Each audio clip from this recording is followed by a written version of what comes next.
आप देख रहे हैं लाइव इंडिया हर पल। विधि व्यवस्था प्रभाग की ओर से आप सभी का स्वागत है। गत दिसंबर महीने में जो प्रेस कॉन्फ्रेंस हुई थी उसके बाद ये पहली प्रेस कॉन्फ्रेंस है इस वर्ष की। मैं आपको जनवरी महीने से लेकर के आज दिनांक 22 मई तक की कुछ उपलब्धियों की ओर ध्यान आकृष्ट करना चाहता हूँ। मुख्य रूप से जो प्रिवेंटिव सेक्शंस हैं, जैसे धारा 107 इसमें संपत्ति जब्ती का प्रावधान है नए क्रिमिनल लॉ में, उसमें 1433 अपराधियों को चिन्हित करते हुए 426 अपराधियों के विरुद्ध प्रस्ताव न्यायालय में समर्पित किया गया है और इसमें से 103 अपराधियों के विरुद्ध माननीय न्यायालय में कार्रवाई विचाराधीन है। 4 के विरुद्ध ऑर्डर प्राप्त हो चुका है संपत्ति जब्ती का।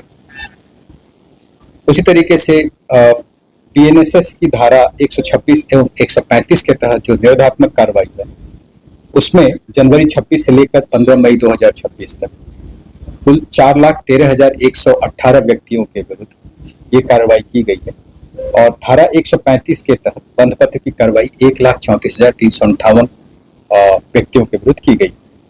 सीसीए की धारा 3 की कार्रवाई होती है, उसमें भी इसी अवधि में 676 व्यक्तियों के विरुद्ध ये प्रस्ताव जिलाधिकारी को प्रेषित किया गया विभिन्न जिला पदाधिकारियों द्वारा, जिला पुलिस अधीक्षकों द्वारा, जिसमें से 252 व्यक्तियों के विरुद्ध आदेश पारित किया जा चुका है।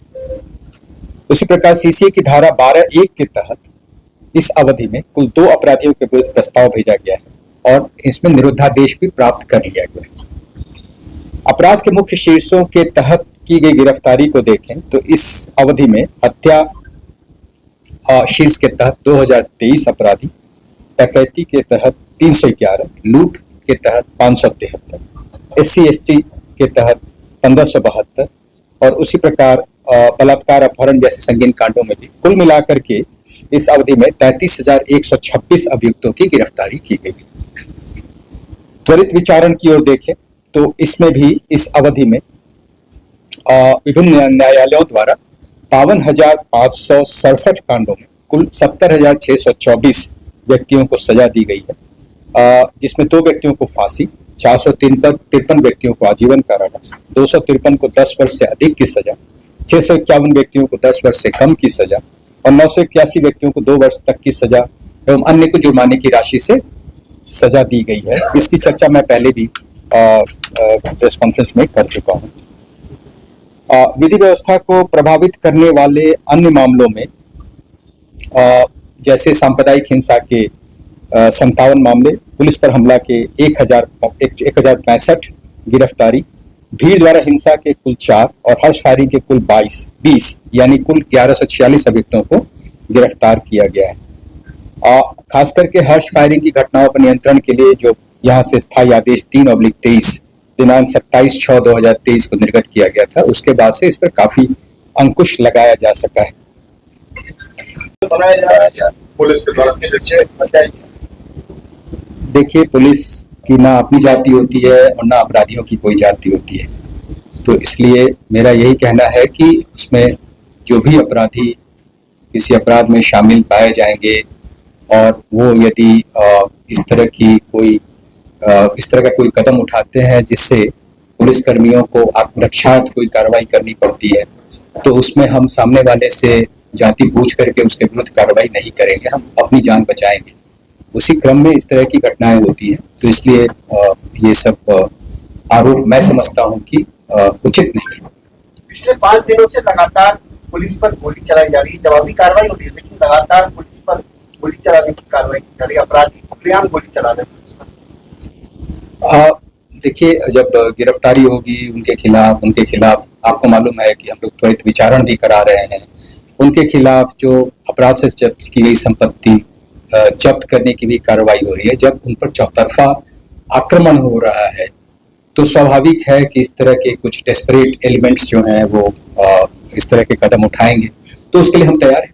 सर, आर्म्स एक्ट के तहत जो एयरगन ट्रांसफर हो गया, उस मामले में क्या कुछ? उस मामले में एफआईआर तत्काल दर्ज किया गया और उसके बाद जो उसमें शामिल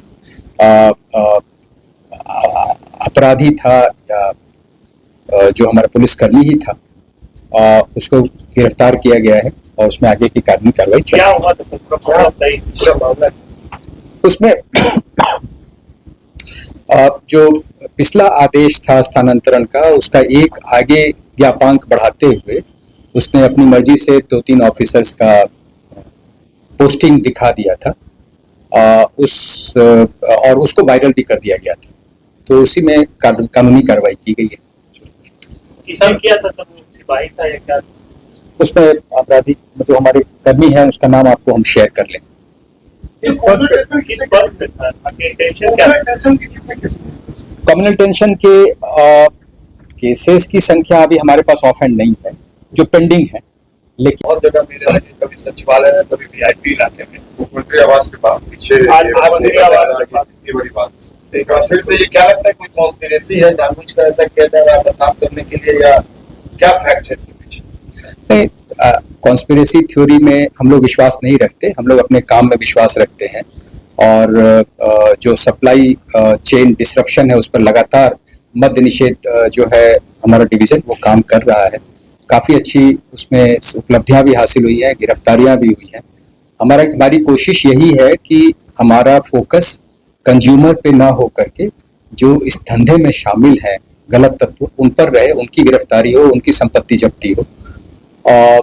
तो इस तरह के आइसोलेटेड इंसिडेंट कभी कभी देखने को मिलेंगे, तो उसमें भी जो उचित कानूनी कार्रवाई है वो होगी। आज देखिए मुख्यमंत्री आवास के पास से भारी संख्या में विदेशी शराब की बोतलें खाली रैप करके वो फेंका गया था।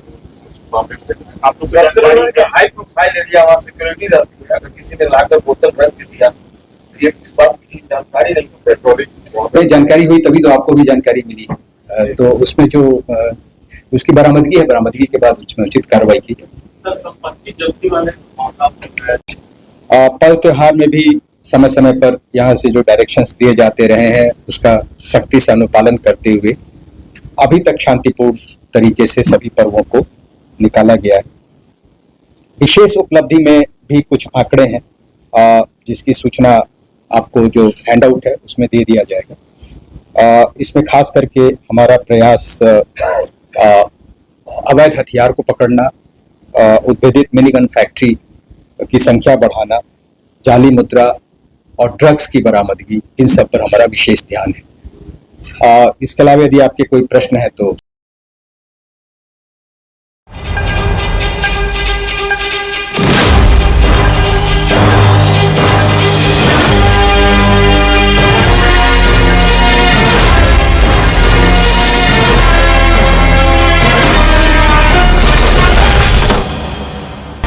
आप देख रहे हैं लाइव इंडिया हर पल।